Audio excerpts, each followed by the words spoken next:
La factorisation va nous permettre de transformer des expressions algébriques ou numériques. Alors, qu'entend-on dans le mot factorisation et dans le verbe factoriser? Bien, on entend le mot facteur.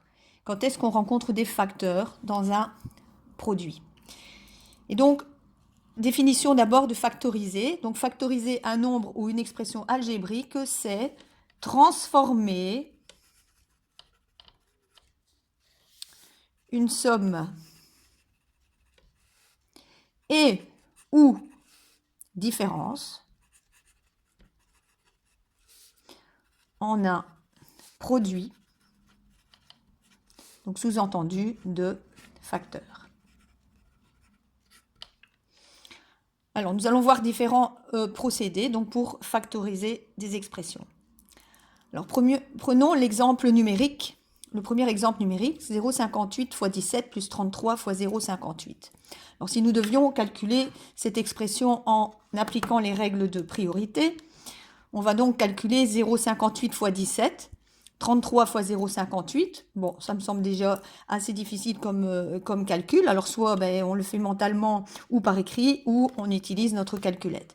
Et donc, à ce moment-là, pour aller plus vite, on va taper 0,58 fois 17, ce qui ferait 9,86 plus 33 fois 0,58 et on arrive à 29.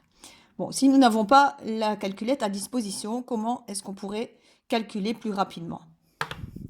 Eh bien, revenons déjà sur quelque chose d'assez basique qu'on a vu au premier degré. Et donc, si j'ai l'expression A fois B plus C fois A, cette expression est une somme. Comment va-t-on la transformer en un produit? On va repérer le facteur commun aux deux termes de cette somme, qui est le facteur A, qui divise ces deux produits, AB et CA. Et on va faire une mise en évidence du facteur commun A, que multiplie. Et la mise en évidence du facteur A, c'est diviser chaque terme par A. Et donc, je divise AB par A, il me reste le B. Je divise CA par A, il me reste le C. Et donc, A fois parenthèse B plus C. Quel est le moyen pour vérifier notre réponse? La distributivité. Si je reviens en arrière, je vais distribuer le A sur chaque terme de la parenthèse. A fois B, AB, je retrouve l'énoncé, plus A fois C, AC ou CA, je retrouve l'énoncé. Et donc, dans notre exercice numérique, ici, quel est le facteur commun aux deux produits apparaissant dans les termes de cette somme? On retrouve 0,58 et donc on va mettre en évidence le facteur 0,58 que multiplie, parenthèse, il me reste dans le premier terme 17. Au départ, mon expression est une somme, donc dans mes parenthèses, je dois retrouver une somme.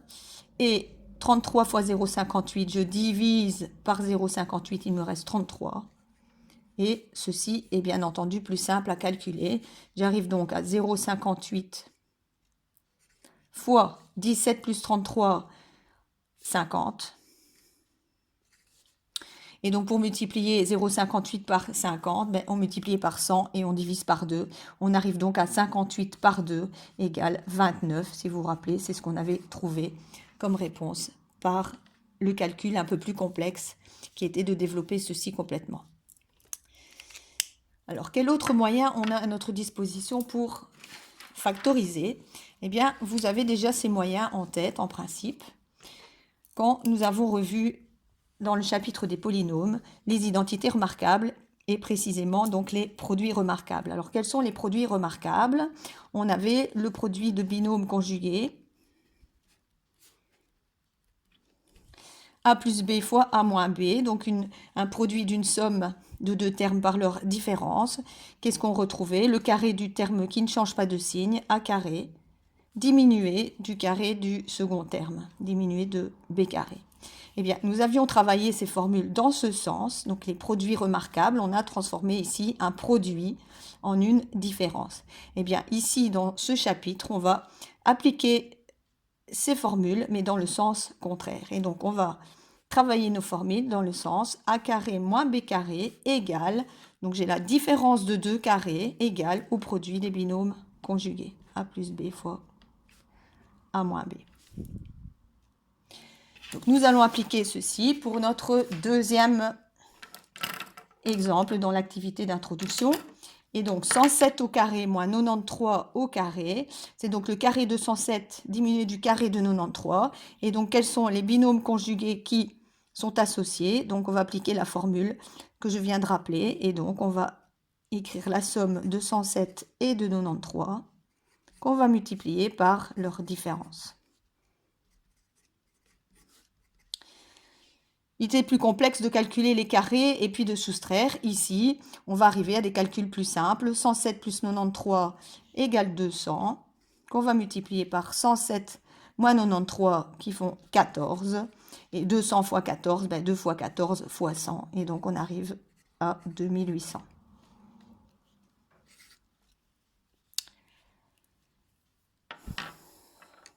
Ensuite, si je reviens de nouveau à nos identités remarquables, à nos produits remarquables, qu'avions-nous donc comme autre formule? Nous avions les formules des carrés de binôme et donc le carré de a plus b. Quelle était la formule à appliquer? Le carré du premier terme, le carré du second terme, et puis le double produit des deux termes, donc plus 2 fois a fois b, donc plus 2ab.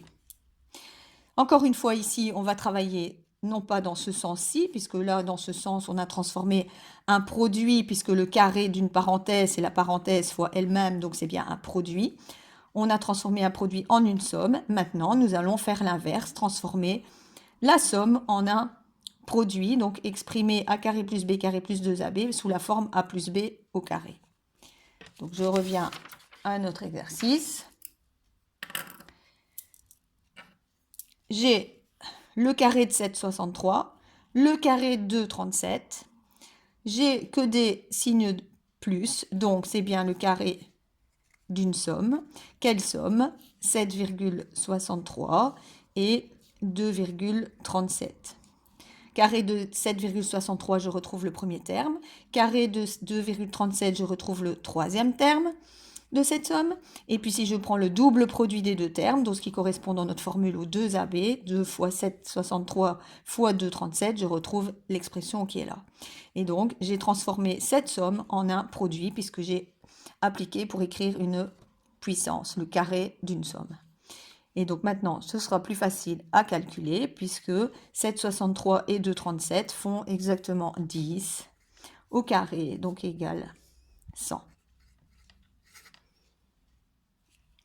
Ensuite, la formule qui ressemble très fort à donc a plus b au carré, on la rappelle, c'est le carré de a moins b. On va retrouver le carré du premier terme, donc a carré, le carré de moins b qui fera donc une réponse positive plus b carré, et le double produit des deux termes, le deuxième étant négatif, on retrouvait le moins 2ab. Et donc, encore une fois, ici, on va partir dans le sens je factorise, donc partir de cette expression pour arriver à celle-ci. Donc, dans notre dernier exemple, on retrouve la somme de deux carrés, donc qui correspondent à 43 et 23.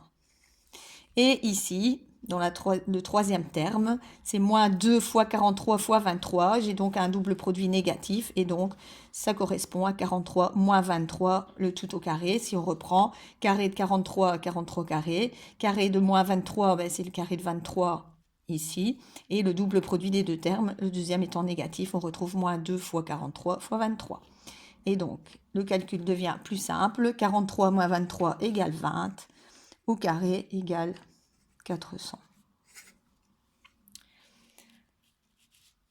Donc, quels sont les moyens pour factoriser ici? Donc, on a passé en revue les différents moyens pour factoriser. Le premier étant la mise en évidence et les trois autres étant l'application des formules remarquables et donc des identités remarquables.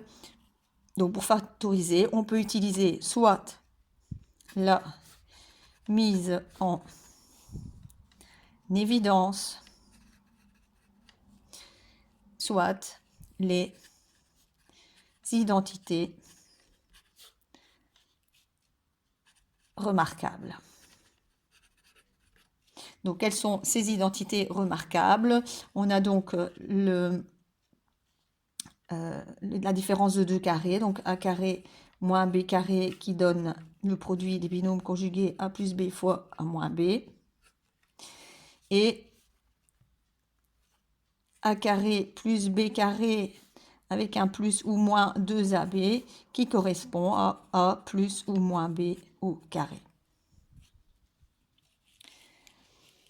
On va reprendre procédé par procédé en commençant par la mise en évidence, donc des facteurs communs aux différents termes d'une somme algébrique.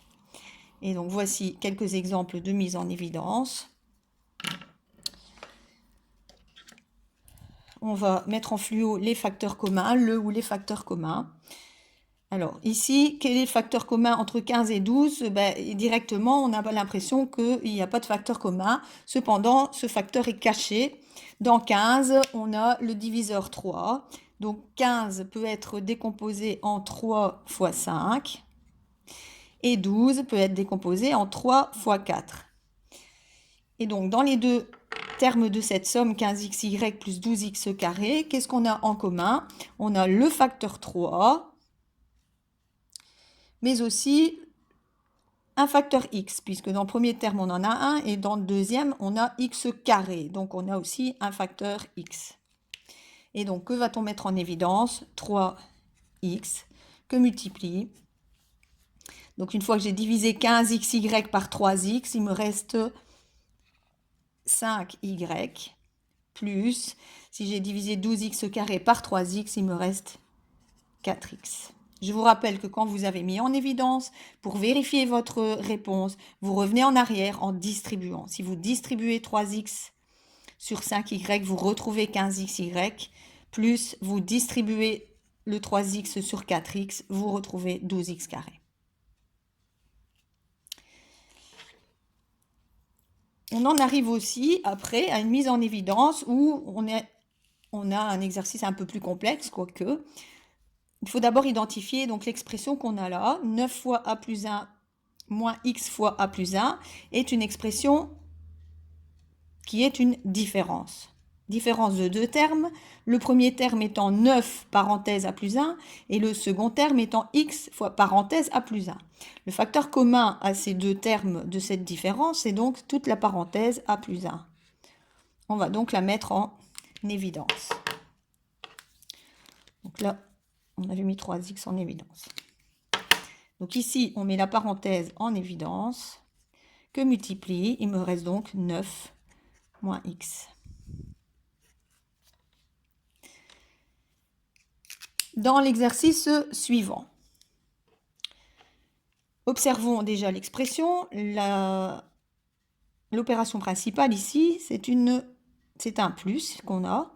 Et donc, j'ai le premier terme de cette somme, c'est tout ça. Et le second terme de cette somme, c'est tout ça. Vérifions le ou les facteurs communs. Dans 14, j'ai le facteur 7. Donc 14, c'est 7 fois 2. Puis j'ai x, et là, j'ai x carré. Donc j'ai x en commun entre ces deux termes. Donc, mettons déjà en évidence ce qu'on a dit. On a 7 et on a x. Ensuite, si j'observe les parenthèses, on a 2 plus x au cube et là 2 plus x au carré. Quel est donc le facteur commun à ces deux parenthèses? 2 plus x au carré, puisque dans 2 plus x au cube, j'ai 2 plus x au carré fois 2 plus x. Donc je vais mettre en évidence non pas seulement le 7, mais le 7, le x et 2 plus x au carré, que multiplie. On va mettre des crochets. Pourquoi? Parce que dans le deuxième terme ici, ou le premier, ça il faut vérifier, on avait des parenthèses au cube, on en a mis au carré en évidence. Donc, il va me rester une parenthèse. Donc, dans mes crochets, je vais mettre des parenthèses. Donc, parenthèse, parenthèse, ce qui veut dire qu'on met des crochets. Donc, dans mon premier terme, qu'est-ce qui me reste? Il me reste 2 plus x. Et dans le second terme, qu'est-ce qui me reste? 2 plus x au carré a été mis en évidence. 14x carré divisé par 7x, il me reste 2x. Donc, plus 2x. Fermez crochet. On ne va pas laisser cette expression comme celle-là, il faut essayer de simplifier le plus possible. Et donc, on recopie le début, donc égal 7x fois parenthèse 2 plus x au carré, que multiplie. Et que va-t-on faire ici dans les crochets? On va supprimer les parenthèses et réduire les termes semblables. Et donc, on va retrouver crochet parenthèse, on enlève les parenthèses, donc on peut juste mettre des parenthèses. 2 plus x plus 2x. Et on va réduire ici x plus 2x qui nous donne 3x. Donc la réponse finale est 7x fois 2 plus x au carré que multiplie 3x plus 2.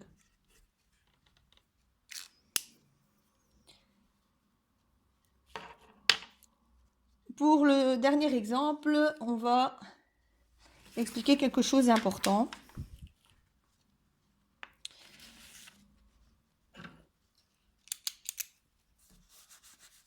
Si j'écris ceci,